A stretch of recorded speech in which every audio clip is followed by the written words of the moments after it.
My name is James Colsey III. I'm the head football coach at St. Mary's University. 2 years before this, I was the defensive coordinator at the University of British Columbia, where we won a Vanier Cup, and I was under the tutelage of Coach Blake Neal. Previously, kind of spent about 14 years in the States at numerous Division II schools, and played professionally for the Tampa Bay Buccaneers and played collegiately with Florida State University.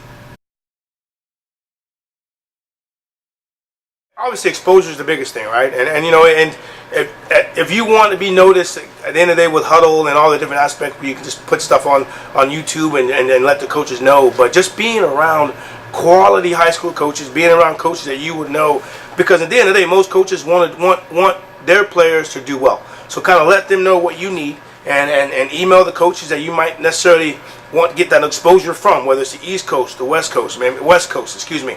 The numerous university coaches that I've been around is that if you want the exposure, an email, a phone call, anything, because you'll be surprised that the high school coaches that you're around or the junior coaches that you're around, the connections that they have are amazing, and they're insurmountable. So at the end of the day, if you want exposure, Huddle, YouTube, get with your high school or junior coaches, and they should steer you in the right direction.